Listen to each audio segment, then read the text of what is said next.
കഴിഞ്ഞ ക്ലാസ്സിൽ നമ്മൾ ഡിഫറെൻറ്റ് ടൈപ്സ് ഓഫ് അഡ്സോർപ്ഷൻ, അതായത് ഫിസിക്കൽ അഡ്സോർപ്ഷൻ ആൻഡ് കെമിസോർപ്ഷൻ, ഫിസിസോർപ്ഷൻ ആൻഡ് കെമിസോർപ്ഷനാണ് പഠിച്ചത്. അതിൻ്റെ ഡിസ്റ്റിങ്ഷനും പഠിച്ചു. ഇന്ന് നമ്മൾ അഡ്സോർപ്ഷൻ, ഐസോതേംസ് ആൻഡ് ഐസോബാർസിനെ കുറിച്ചാണ് പഠിക്കുക. എന്താണ് ഐസോതേം എന്ന് പറഞ്ഞാൽ? ടെമ്പറേച്ചർ കോൺസ്റ്റൻ്റ് ആക്കി വരയ്ക്കുന്ന ഗ്രാഫുകളെയാണ് ഐസോതേം എന്ന് പറയാം. അപ്പോൾ ഇവിടെ അഡ്സോർപ്ഷൻ ഐസോതേമിൽ the variation in the amount of gas adsorbed with pressure at constant temperature is expressed by means of a curve termed as adsorption isotherm. അപ്പോൾ അഡ്സോർപ്ഷൻ ഐസോതേമിനകത്ത് ഏതെല്ലാം തമ്മിലാണ് ഗ്രാഫ് പ്ലോട്ട് ചെയ്തിരിക്കുന്നത്? എക്സ്റ്റെൻറ്റ് ഓഫ് അഡ്സോർപ്ഷൻ അതിനെ represent ചെയ്യാൻ വേണ്ടിയിട്ടുള്ളതാണ് x/m against pressure at constant temperature. അപ്പോൾ adsorption ഐസോതേമിൽ എങ്ങനെയാണ് ഗ്രാഫ്, ആരെല്ലാം തമ്മിലാണ് ഗ്രാഫ് പ്ലോട്ട് ചെയ്തിരിക്കുന്നത്? എക്സ്റ്റെൻറ്റ് ഓഫ് അഡ്സോർപ്ഷൻ അതിനെ റെപ്രസെൻ്റ് ചെയ്യുന്നത് x/m against pressure P at constant temperature. അതാണ് അഡ്സോർപ്ഷൻ ഐസോതേമിൽ വരിക. അപ്പോൾ ഫ്രെഡ്ലിച്ച് എന്ന് പറഞ്ഞ സയൻറ്റിസ്റ്റാണ് ഇതിനെക്കുറിച്ച് സ്റ്റഡീസ് നടത്തിയത്. എന്നിട്ട് എക്സ്റ്റെൻറ്റ് ഓഫ് അഡ്സോർപ്ഷനും പ്രഷറും തമ്മിൽ ഒരു റിലേഷൻഷിപ്പ് എത്തി. ഇപ്പോൾ Freundlich in 1909 gave an empirical relationship between the quantity of gas adsorbed by unit mass of solid adsorbent and pressure at a particular temperature. എന്നിട്ട് ഫ്രെഡ്ലിച്ച് കൊടുത്ത റിലേഷൻഷിപ്പാണ് x/m equal to k into P raise to 1/n. ഇവിടെ x/m extent of അഡ്സോർപ്ഷനെ represent ചെയ്യാൻ വേണ്ടി ഉപയോഗിക്കുന്നു. അതിൽ x എന്ന് പറഞ്ഞത് മാസ് ഓഫ് ദ ഗ്യാസ് അഡ്സോർബ്ഡും m is the mass of the അഡ്സോർബൻറ്റുമാണ്. അപ്പോൾ x mass of the gas അഡ്സോർബ്ഡും m മാസ് ഓഫ് ദ അഡ്സോർബൻറ്റുമാണ്. k എന്ന് പറഞ്ഞത് കോൺസ്റ്റൻറ്റും p പ്രഷറുമാണ്, n ഗ്രേറ്റർ ദാൻ 1ഉമാണ്. K and N are constants which depend on the nature of the adsorbent and the gas at a particular temperature. ഇപ്പോൾ ഫ്രെഡ്ലിച്ചിൻ്റെ adsorption ഐസോതേം ഏതാണെന്ന് ചോദിച്ചാൽ നമ്മൾ കൊടുക്കേണ്ട എക്സ്പ്രഷൻ ഏതാ? x/m equal to kp raise to 1/n എന്നാണ് കൊടുക്കേണ്ട expression. x/m extent of അഡ്സോർപ്ഷനും p പ്രഷറും. The relationship is generally represented in the form of a curve where x/m is plotted against pressure at constant temperature. At a particular pressure Ps, x/m approaches its maximum value and then remains constant. The pressure Ps is called saturation pressure. നിങ്ങൾ ഗ്രാഫിലേക്ക് നോക്കിയാൽ നിങ്ങൾക്കറിയാം x/m against പ്രഷറാണ് graph plot ചെയ്തിരിക്കുന്നത്.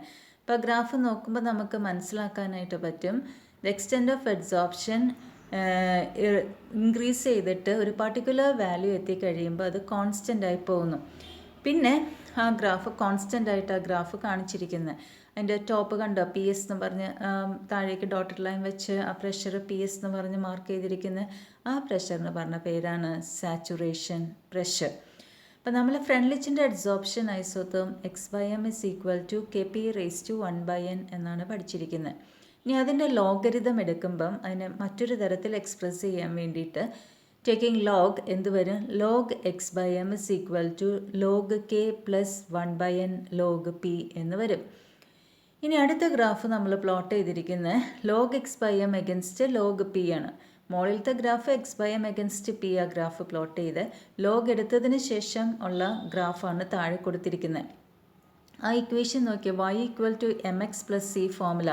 ഇവിടെ y എന്ന് പറയുന്നത് log x/m, m എന്ന് പറയുന്നത് 1/n, x എന്ന് പറയുന്നത് ലോഗ് p ആണ്, c എന്ന് പറയുന്നത് ലോഗ് k യു ആണ്. അപ്പോൾ log x/m against log p അതൊരു സ്ട്രെയിറ്റ് ലൈൻ്റെ ഇക്വേഷനാണ്. അപ്പോൾ നമുക്ക് കിട്ടേണ്ട ഗ്രാഫ് എങ്ങനെയാണ്? സ്ട്രെയിറ്റ് ലൈൻ ആയിട്ടാണ് വരേണ്ടത്. അപ്പോൾ അതുപോലൊരു ഗ്രാഫ് കിട്ടും. അതിൻ്റെ സ്ലോപ്പ് എന്ന് പറയുന്നത് ആ എം എന്ന് പറഞ്ഞത് ഏതാ? 1/n. Slope is equal to 1/n ആയിരിക്കും. ഇൻ്റർസെപ്റ്റ് എന്ന് പറഞ്ഞത് ഏതായിരിക്കും? ലോഗ് k ആണ്. ഈ ഗ്രാഫ് ഇമ്പോർട്ടൻ്റ് ആണ്, പരീക്ഷയ്ക്ക് ചോദിക്കാറുണ്ട്. Log x/m against log p graph plot ചെയ്യുമ്പം ഒരു സ്ട്രെയിറ്റ് ലൈൻ കിട്ടും. അതിൻ്റെ സ്ലോപ്പ് 1/n അതിൻ്റെ ഇൻ്റർസെപ്റ്റ് ലോഗ് k ആണ്. അപ്പോൾ effect of pressure on adsorption നിങ്ങൾക്ക് ക്ലിയർ ആയെന്ന് തോന്നുന്നു.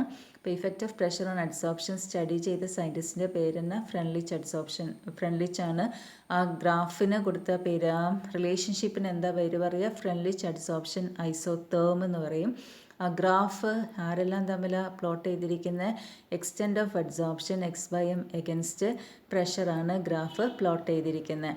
അത് x/m against pressure graph plot ചെയ്തിരിക്കുന്നതും അതിൻ്റെ ലോഗ് എടുത്ത ശേഷം log x/m against log p graph plot ചെയ്തിരിക്കുന്നതാണ് കൊടുത്തിരിക്കുന്നത്. ക്ലിയർ ആയെന്ന് കരുതുന്നു. ഇനി effect of temperature on adsorption.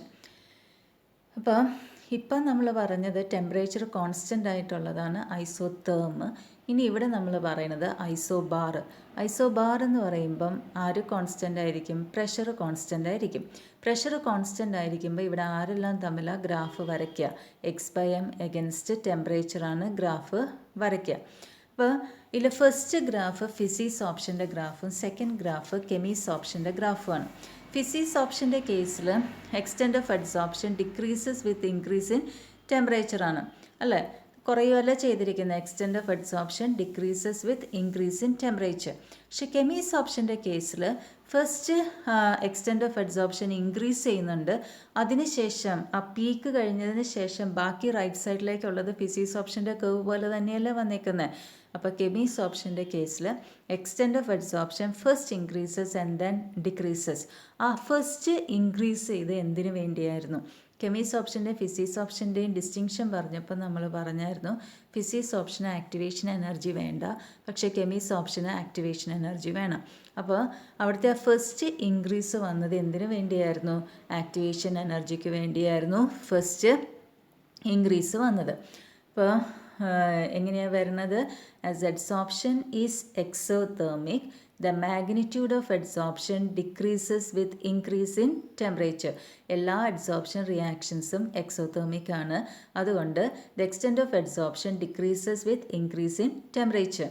This is true in the case of physics option. Physics optionൻ്റെ ഗ്രാഫ് നോക്കി നമുക്ക് മനസ്സിലാകും extent of adsorption decreases with increase in temperature ആണ്. But during Kemi's option, x/m initially increases and then decreases. കെമീസ് ഓപ്ഷൻ്റെ second ഗ്രാഫിലേക്ക് നോക്കി നമുക്ക് മനസ്സിലാകും. ആദ്യം എക്സ്റ്റെൻറ്റ് ഓഫ് അഡ്സോർപ്ഷൻ ഒന്ന് ഇൻക്രീസ് ചെയ്തു. ആ പീക്ക് കഴിഞ്ഞതിന് ശേഷം അത് ഡിക്രീസ് ചെയ്യുക ചെയ്തിരിക്കുന്നത്. ആ പീക്ക് കഴിഞ്ഞതിന് ശേഷമുള്ള ഗ്രാഫും ഫിസിക്സ് ഓപ്ഷൻ്റെ ഗ്രാഫും ഒരുപോലെ തന്നെയാണ് വന്നിരിക്കുന്നത്. അപ്പോൾ അവിടെ first the initial increase is due to the fact that കെമീസ് option requires activation energy. A graph at constant pressure is called isobar. അപ്പോൾ effect of temperature on adsorption clear ആയെന്ന് കരുതുന്നു. അപ്പോൾ ഇഫക്റ്റ് ഓഫ് പ്രഷർ ഓൺ അഡ്സോർപ്ഷനും effect of temperature on അഡ്സോർപ്ഷനും ഇത് രണ്ടും important ആണ്. അതിൻ്റെ ഗ്രാഫും ഇമ്പോർട്ടൻ്റ് ആണ്. നന്നായി നോക്കിയിരിക്കുക.